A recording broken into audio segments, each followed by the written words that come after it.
Hey, um, I guess I'll start with a brief introduction. I don't really make videos that often, so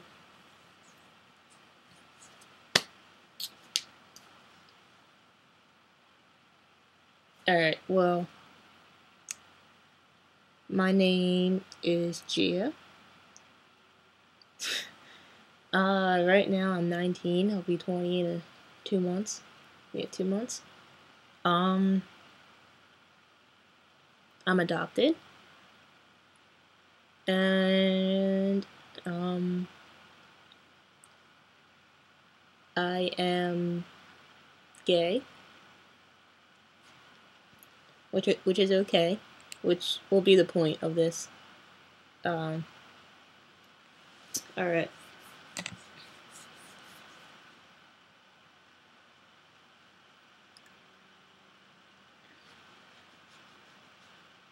I guess I'm not just gonna sit here and, tell you that I was picked on and all that stuff because honestly I wasn't. But I was the one who did the picking on. And that was like in elementary and middle school, but I shouldn't even phrase it like that. I mean, it was fucked up entirely.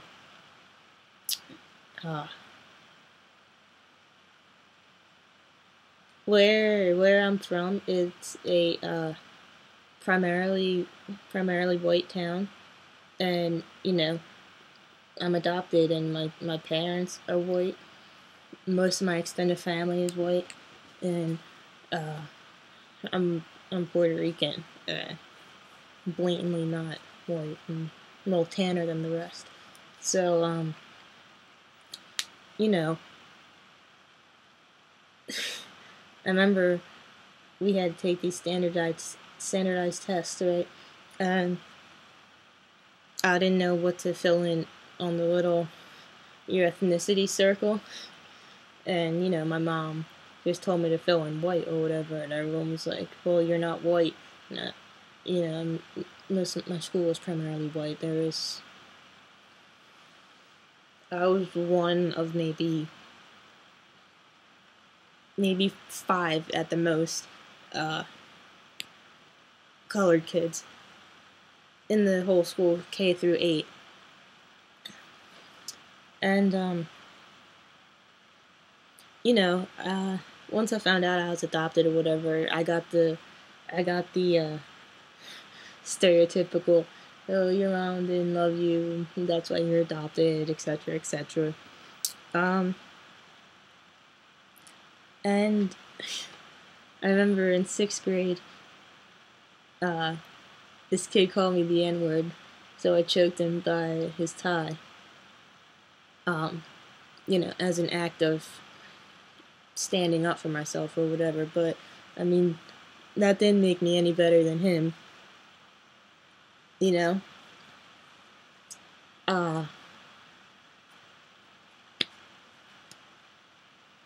I mean, if anything, it was worse.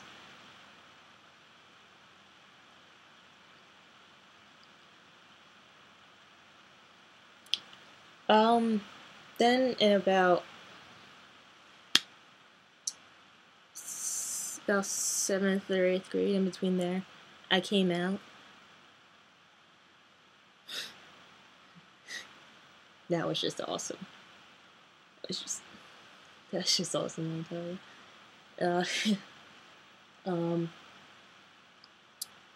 Lost a lot of friends. Caused a little bit of a rift in the family. Went to therapy, did the whole self-harm thing, burn, cut. You know, I I had a plan to kill myself. Um, a couple blocks away from where I live, there's a train, there's a railroad, and there's a bridge over it. So just to go up there and just think, you know, hopefully maybe the train will come today and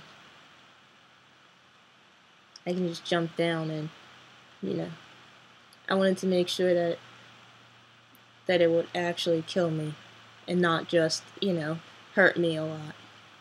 So I figured if I jump in front of a train or from the top, if I jump down and get hit and then roll under it, there's no way I'll be able to survive that.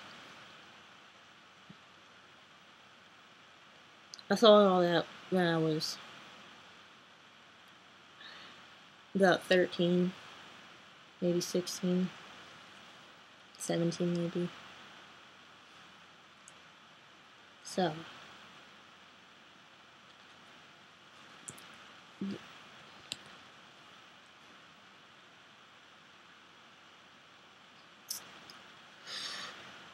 then about my end of sophomore, or ended my junior year, I got into a serious relationship. My first serious relationship lasted 2 years with my best friend, or my ex-best friend. We're not friends anymore, because, well, we'll get to that in a second.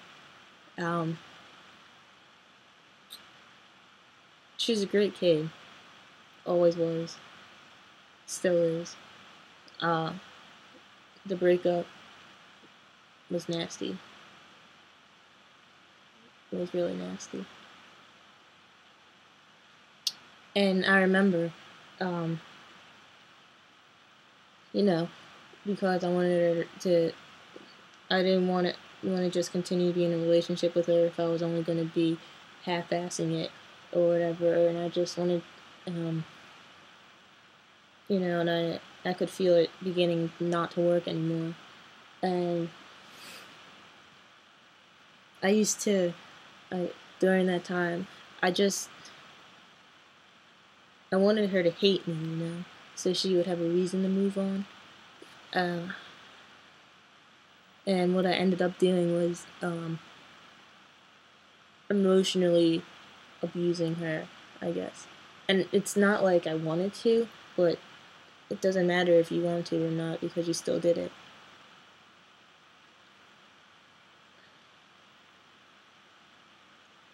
And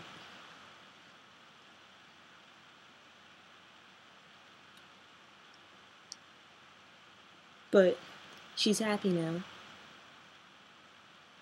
which makes me really happy, because I'm just gonna be honest, I'm an asshole and a douchebag,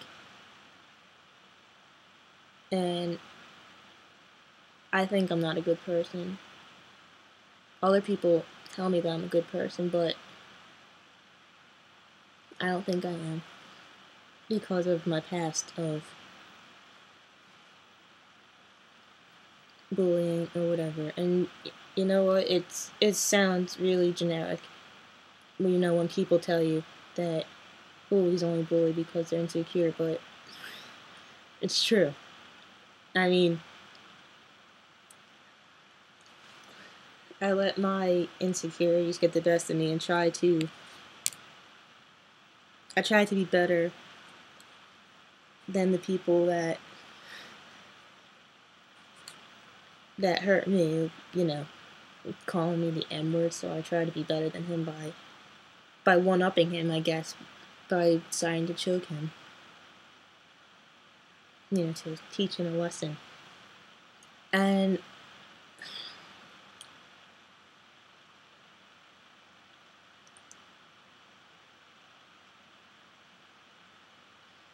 I regret it,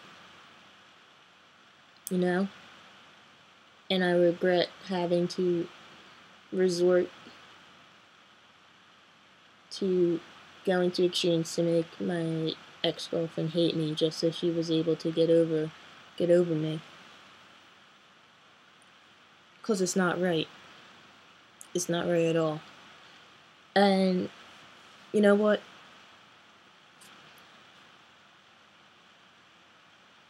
You gotta accept yourself,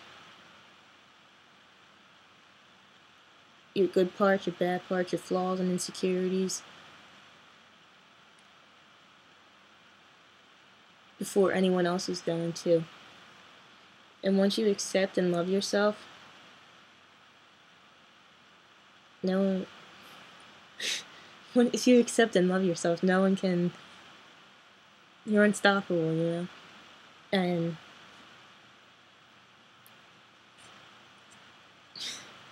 I know everyone that loves you and everything would want you to be alive and see, you know, what awesome shit you're going to do in the future.